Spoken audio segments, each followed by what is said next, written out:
So I want you to picture this scenario for a second. The data engineering manager, he slides a printout across the table to his finance partner. Oh, I know exactly where this is going. It's a classic meeting. Right. And this report is showing a massive 38% reduction in their Snowflake spend over the last 6 months. I mean, it is easily his team's proudest win of the whole year. Which is a huge achievement, on paper. On paper, yeah. So sitting across from him, the finance partner nods, acknowledges the win, and then without missing a beat, slides a second sheet of paper right back across the table. The dreaded current month's bill. Exactly. The new bill. Yeah. And it is back up 22% from their original baseline. So the manager's just staring at it, completely confused. And the hardest part to swallow for anyone in this situation, both of those pieces of paper are entirely accurate. Yeah, that's the real kicker. Right. You achieve this massive 38% reduction, and yet half a year later, your budget is just hemorrhaging all over again. It is honestly a brutal meeting to sit through. But the thing is, it is also a completely predictable one. Really? Predictable. Oh, absolutely. In the data industry, we actually call this the cost optimization plateau. It hits almost every single enterprise team right around that 6-month mark. Wow. Yeah. Yeah, you follow all the best practices, you feel like you've tightened every bolt, and then the bill it quietly, relentlessly starts to climb again. Okay, let's unpack this, because today we are doing a deep dive into a highly detailed source document. It's titled The 3-Layer Framework for Snowflake Cost Optimization. It's a great read, really eye-opening. It really is. And our mission for you listening today is to explore exactly why those standard off-the-shelf cost optimization checklists are, well, they're essentially a trap. Yeah, they really don't fix the underlying problem at all. Right. They just delay the inevitable price spike. So we're going to map out the 3 layers, that's tactical, architectural, and governance, that actually cure the structural issues instead of just, slapping a temporary bandage on the symptoms. And honestly, it really does start with understanding why that standard checklist fails so spectacularly in the first place. Yeah. Why does it fail? Well, it fails because stopping at the first layer, which is just basic configuration, it isn't an actual strategy. I mean, when you consider that compute usage accounts for over 70% of the average Snowflake bill. Over 70%. Over 70%, yeah. So you start to realize that just tweaking a few timeouts or, dropping a few stale tables, that isn't going to hold back the tide. You have to fundamentally rethink how your system is built and managed.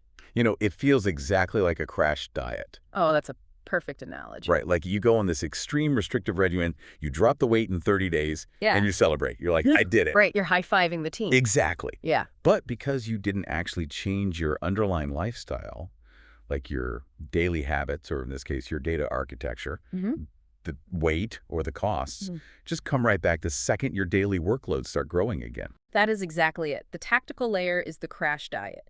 You audit your warehouse sizes, you set some basic timers, you clear out the obvious clutter. The easy stuff. Right, the low-hanging fruit. And within a month, the bill drops dramatically. But then the business does what the business is supposed to do, right? It grows. Exactly. New data pipelines get added, the product team onboards new users, and because the fundamental structure didn't change, that initial 38% reduction gets completely swallowed by organic growth. So let's actually talk about those tactical layer 1 changes for a second. Yeah. Because I was reading through the source's rules on auto-suspend, and I have a theory on why our natural instinct as engineers is just completely backwards here. Oh, the auto-suspend trap. Yes, let's get into this. Right, because if I am trying to save money on compute, my immediate instinct is to shut down the warehouse the absolute second it finishes a query. Which sounds completely logical. Doesn't it? A 30-second timeout feels like it should save way more money than a 60-second timeout. But the source explicitly says a 30-second auto-suspend usually costs more. It does. And what's fascinating here is the actual mechanics behind why. It is really important to grasp this. Yeah. Please break this down for me. Well, people assume cloud compute billing works like a straight stopwatch. You run a query for 5 seconds, you pay for 5 seconds. Right, a 1-to-1 ratio. Exactly. But Snowflake actually enforces a 60-second minimum billing clock every single time a warehouse resumes from a suspended state. Wait. So no matter how microscopic the job is, like a 2-second query, the moment that warehouse wakes up, you have bought a full minute of compute. A full minute, yep. Let's walk through the timeline of a 30-second auto-suspend scenario, okay? Yeah. Imagine a bursty workload, meaning queries are coming in sporadically, not constantly. Okay, check it. An analyst fires a query, the warehouse wakes up, and that 60-second minimum billing clock instantly locks in. Now, say the warehouse finishes the actual work in just 5 seconds. So it's done its job. Right, it then sits idle. And because your auto-suspend is aggressively set to 30 seconds, it shuts itself down at the 30-second mark. Right, so it's asleep. It did 5 seconds of work, waited 30 seconds, and went to sleep. It is asleep. But, say, 20 seconds later, a different analyst runs another query. Oh, no. Yeah, the warehouse has to wake up again. And because it just woke from a suspended state, a brand new 60-second minimum billing clock begins. So in that scenario, we paid for the first 60 seconds, the system went to sleep, woke up a moment later, and charged us for another 60 seconds. Precisely. You just paid for 120 seconds of compute to execute 2 5-second queries. That is infuriating. It is. If you had just left the auto-suspend at the recommended 60 seconds, the warehouse would have stayed awake through that 20-second lull. It would have caught the second query while still active, and you would only be billed for a fraction of the total time. Okay, so the golden rule from the source is that auto-suspend should be 60 seconds for almost all production warehouses. Basically, yes. There are rare exceptions, like low-latency BI dashboards where you need to keep the data cache perfectly warm, or very infrequent ad hoc environments, but generally stick to 60. So the real takeaway for you listening regarding Layer 1 is that tactical fixes only optimize the consumption per individual workload. Right. But they do absolutely nothing to control the actual number of workloads you're running or, how they interact with each other. Exactly. And to do that, you have to move to Layer 2A. You have to address the architecture itself. Right. If Layer 1 is adjusting the thermostat so you aren't blowing cold air out the window, Layer 2 is where you insulate the walls and redesign the whole floor plan. That's spot on. The reason that engineering manager's bill went back up 22% is because his underlying architecture was fundamentally flawed, meaning every new user they added created disproportionate cost. And the text points out that architectural failure usually manifests at one of two extremes. Yeah, the two ends of the spectrum. Right. On one end, you have sprawl.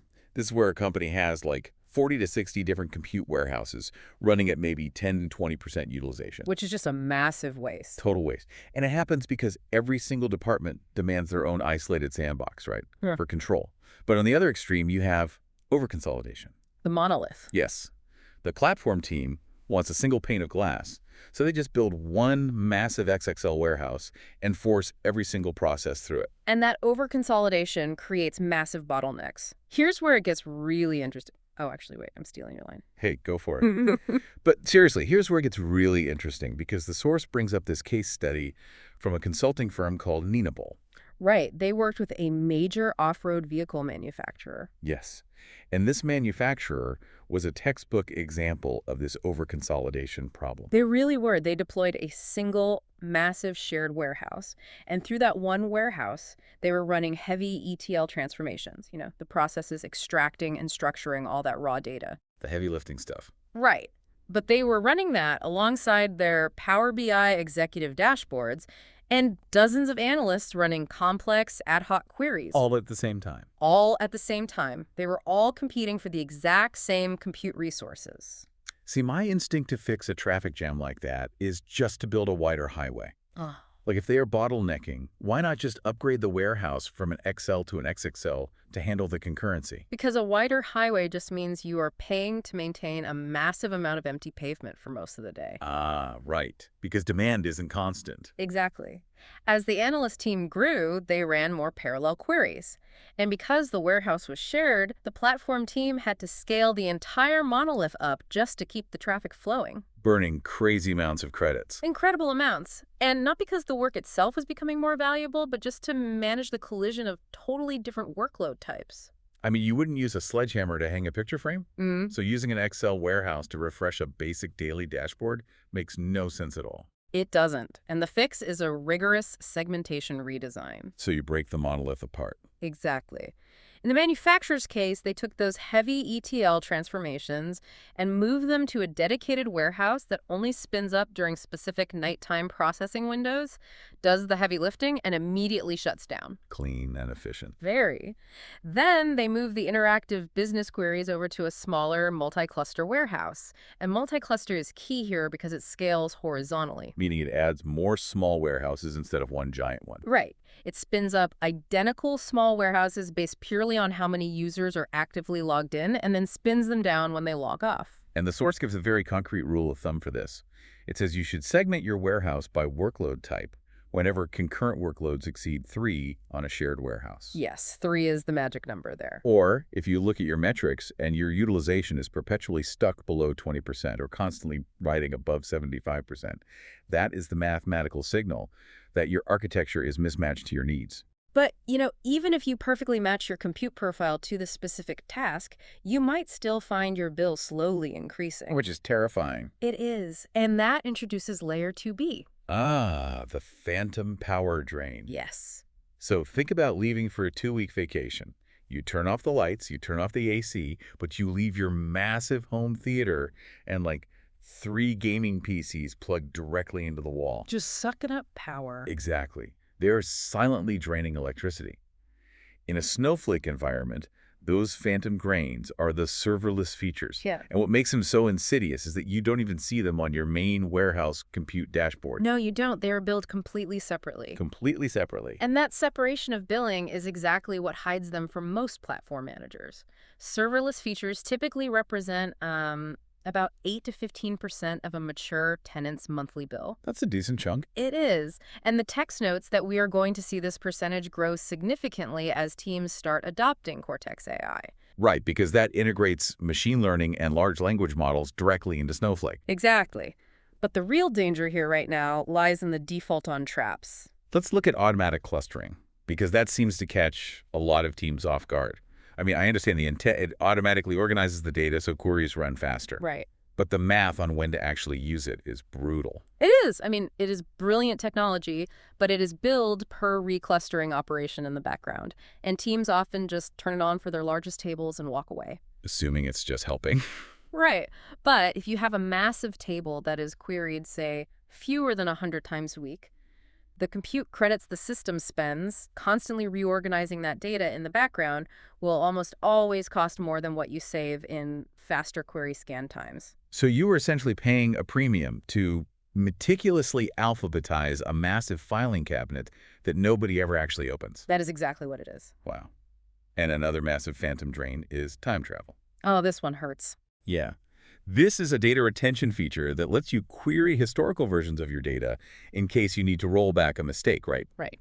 And if you are an enterprise tenant on the Business Critical Edition, you can set that retention all the way up to 90 days. Right, but the trap is applying that 90-day maximum uniformly across your entire database. Just a blanket rule. Exactly. If you apply a 90-day retention to an operational table that is heavily modified, meaning, records are being inserted, updated, and deleted thousands of times a day, the change log grows exponentially. Because it's saving every single little change. Every single micro change. You start racking up staggering storage costs just keeping a 90-day history of table where you likely only need a 24-hour rollback window. So the big takeaway on Layer 2B is that auditing these serverless features is not a one-and-done setup task. No, not at all. It requires constant evaluation. You have to constantly ask if the cost of maintaining the background feature is actually delivering an equal amount of tangible value to the queries hitting it. If we connect this to the bigger picture, this leads us directly into Layer 3, governance. Governance, the fun part. Right, because you can have the most perfectly architected warehouses, and you can unplug all the phantom power drains, but none of it matters if anyone in the company can just walk in, turn all the faucets on full blast, and walk away. You need to close the accountability gap between the people consuming the resources and the department actually paying the invoice. Exactly. But, I've seen companies try to solve this by just asking people to manually tag their queries. Like they send out a memo saying, hey, please add a comment to your SQL code with marketing or sales so we know whose budget to charge. Oh, yeah. But knowing human nature, that has to break down incredibly fast. It breaks down Almost instantly. I mean, manual tagging simply does not scale past 3 or 4 highly disciplined teams. People just forget. They forget, they make typos, or, and this is the most common, they just copy-paste old code that has someone else's tag on it. Oh, of course. Yeah. Without automated enforcement at the tool layer, meaning the tags are injected automatically by tools like dbt or Looker before the query even reaches Snowflake, you end up with orphan queries. Right. Queries with no home, no owner, and no budget. Yep. It's just service accounts or direct connections from an analyst's laptop or third-party apps just firing away anonymously. Exactly. And in most ungoverned environments, by the time a team does their first rigorous audit, 20 to 30% of their total query volume is completely orphaned. 30%. That's a massive blind spot. No one knows who is running the compute or why. The source actually shares a perfect example of this from Ninapal's work with a company called Yanmar. Oh, right. Yeah, they finally implemented a real chargeback system, a dashboard that actually attributes compute costs to specific teams and individuals. And what did they find hiding in that 30% blind spot? They found a single analyst team running exploratory queries against massive, unpartitioned historical tables. Unpartitioned. Oh, no. Yes. Because the tables weren't partitioned by date, every time the analyst searched for a specific trend, the system had to scan the entire massive history of the company. Every single time. Every single time. This one team's exploratory work was generating 4 times the compute cost of the company's entire executive BI dashboard. 4 times. But, they weren't being malicious. Not at all. They were just flying totally blind. It's an information problem, not an attitude problem.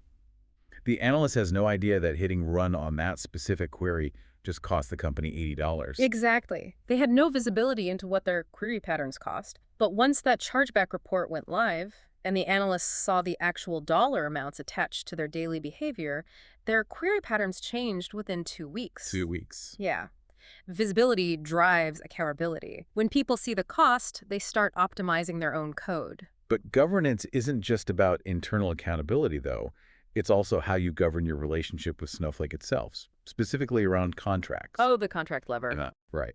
The text highlights capacity versus on-demand pricing as the single highest dollar lever in the entire framework. It really is. If you are paying on demand, you have total flexibility to scale up or down, but you are paying top dollar for every single credit. Right.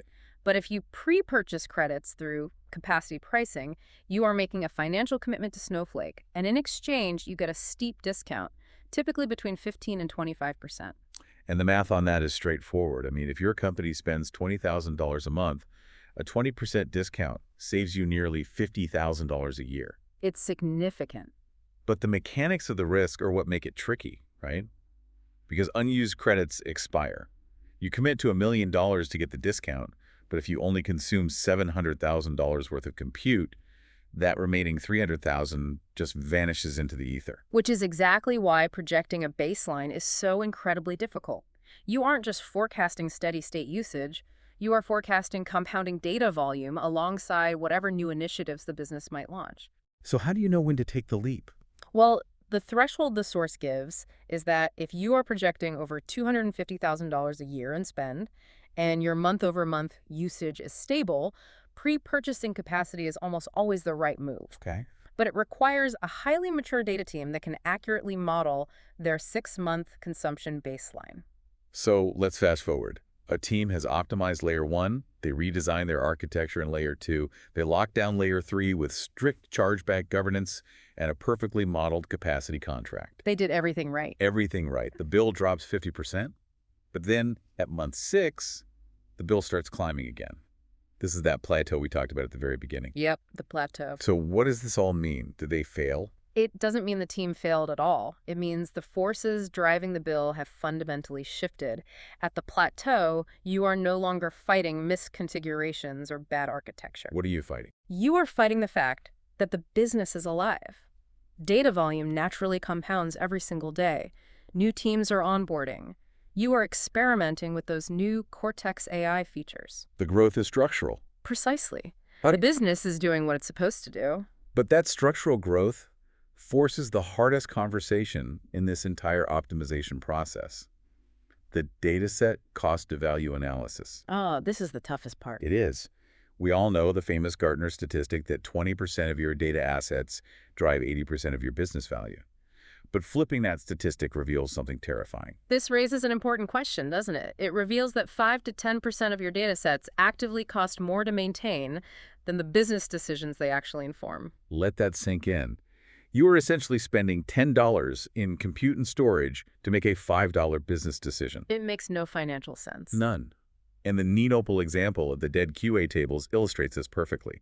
They audited a client and found a set of historical quality assurance tables tied to a product line that had been completely deprecated. The physical product didn't even exist anymore. It didn't exist.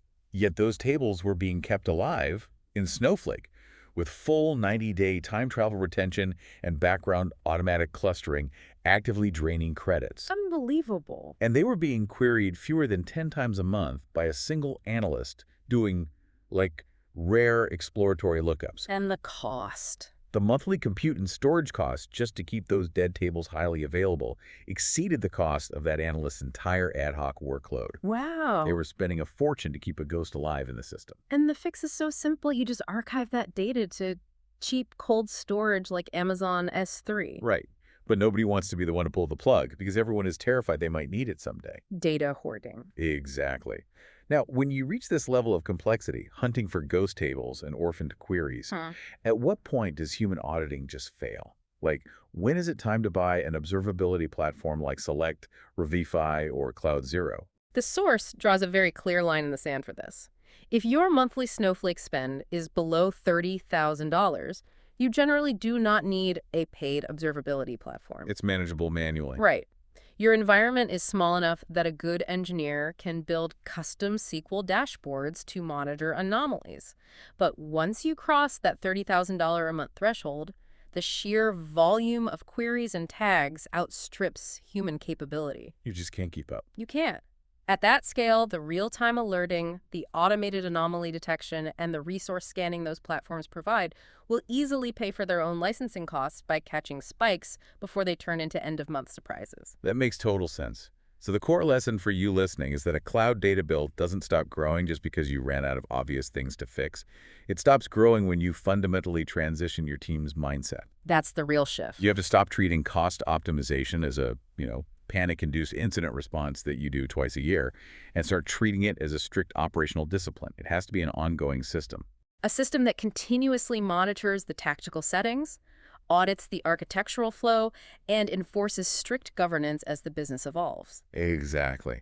And I want to leave you with a lingering thought that builds on that data set cost-value analysis we just discussed. I like where this is going. Think about your own company's relationship with its data. For the last 10 years, the industry has relentlessly trained us to view data as the new oil, something inherently valuable, something to hoard endlessly because it might yield an insight someday. Right, save everything. Save everything.